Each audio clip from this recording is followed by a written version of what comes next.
या जो 7वीं फेल हो, जिसपे 7 मर्डर का मुकदमा चल रहा हो, जिसपे इल्जाम नहीं, जिसके वो ऑर्गेनाइजर हो उस मर्डर के, आज वो सम्राट कब से हो गया?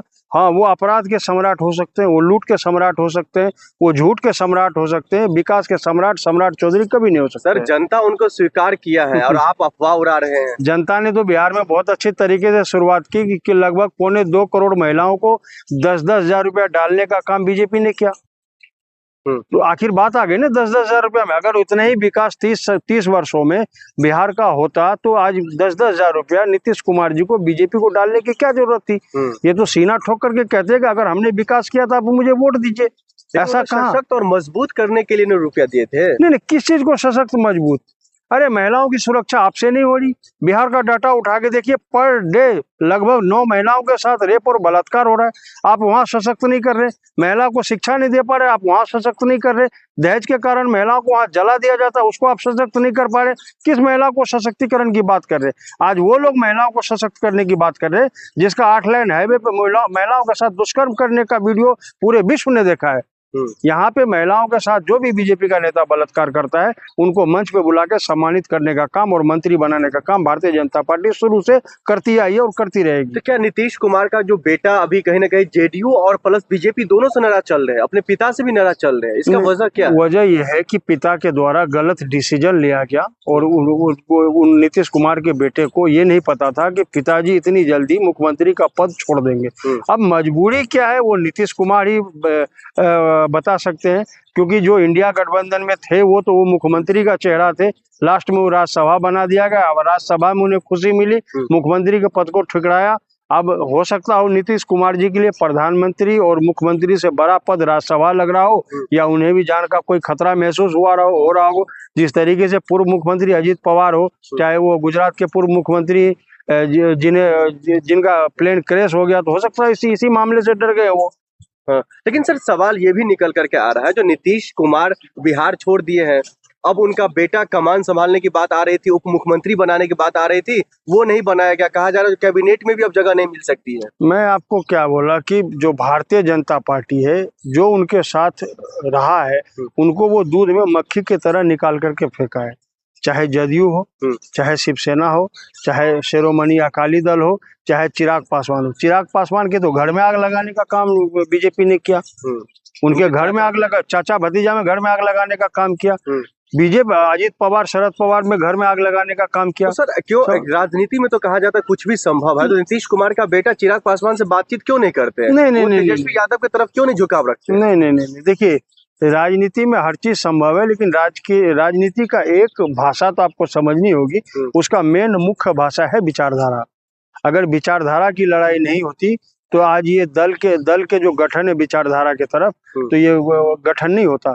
आज कांग्रेस पार्टी की विचारधारा है, हम युवा की बात करते हैं, किसान की, जवान की, महिलाओं की सुरक्षा की, देश की। लेकिन वही बीजेपी किसकी बात करती है? शमशान की, कब्रिस्तान की, हिंदुस्तान की, पाकिस्तान की। मतलब अलोल बात है। लालू प्रसाद यादव लगातार कह रहे थे जो हमारे लिए दरवाजा खुला हुआ है, इसका क्या मायने और मतलब है जब राज्यसभा की बात आ रही थी तो? नहीं, उसका ये मायने मतलब है कि मिल करके हम रहे बिहार के। देखिए, लालू यादव जी हमेशा से बिहार के हित के लिए सोचे हैं। लालू यादव को जेल भेजने का काम किया देश के प्रधानमंत्री ने, बीजेपी ने।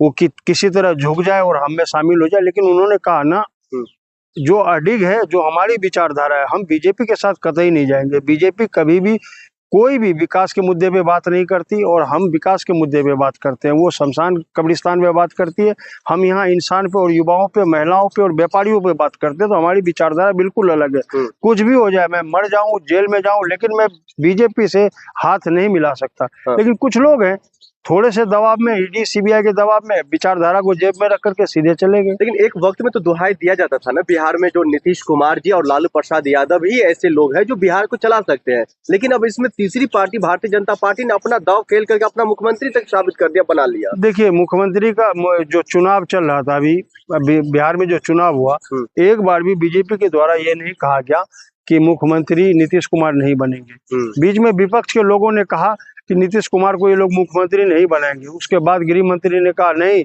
मुख्यमंत्री तो बिहार का नीतीश कुमार ही बनेंगे। तो इसका मतलब वोट बटोरने का काम नीतीश के नाम हुआ, बाद में उसको चुनाव के बाद फिनिश करने का काम बीजेपी नहीं किया। महा धोखा।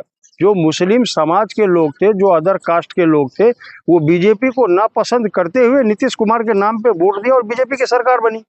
और आज उसी जनता के साथ, बिहार के जनता के साथ नीतीश जी ने धोखा करने का काम किया। अब मैं आपको लिख करके दे रहा हूँ, 5 साल ही बीजेपी के लिए बहुत है। 5 साल के बाद न जदयू की सरकार बनेगी, न बीजेपी की सरकार बनेगी। इसका क्या मायने और मतलब है जब राज्यसभा की बात आ रही थी तो? नहीं, उसका ये मायने मतलब है कि मिल करके हम रहे बिहार के। देखिए, लालू यादव जी हमेशा से बिहार के हित के लिए सोचे हैं। लालू यादव को जेल भेजने का काम किया देश के प्रधानमंत्री ने, बीजेपी ने।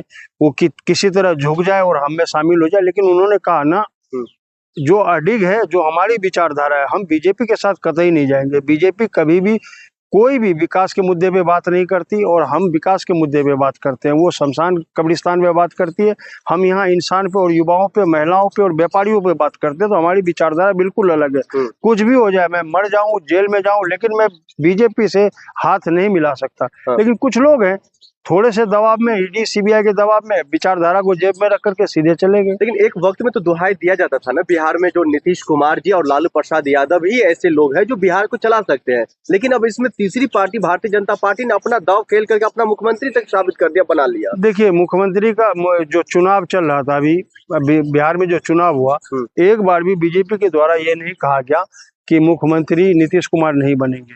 बीच में विपक्ष के लोगों ने कहा कि नीतीश कुमार को ये लोग मुख्यमंत्री नहीं बनाएंगे। उसके बाद गृह मंत्री ने कहा नहीं, मुख्यमंत्री तो बिहार का नीतीश कुमार ही बनेंगे। तो इसका मतलब वोट बटोरने का काम नीतीश के नाम हुआ, बाद में उसको चुनाव के बाद फिनिश करने का काम बीजेपी नहीं किया।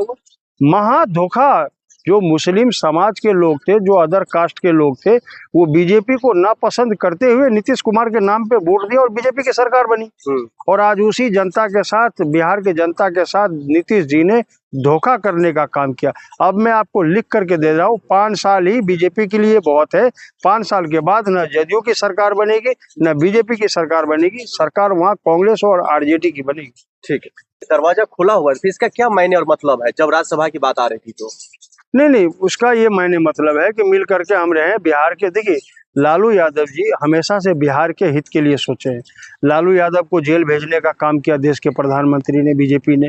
वो किसी तरह झुक जाए और हम में शामिल हो जाए, लेकिन उन्होंने कहा ना, जो अडिग है, जो हमारी विचारधारा है, हम बीजेपी के साथ कतई नहीं जाएंगे। बीजेपी कभी भी कोई भी विकास के मुद्दे पे बात नहीं करती और हम विकास के मुद्दे पे बात करते हैं। वो शमशान कब्रिस्तान पे बात करती है, हम यहाँ इंसान पे और युवाओं पे, महिलाओं पे और व्यापारियों पे बात करते हैं। तो हमारी विचारधारा बिल्कुल अलग है।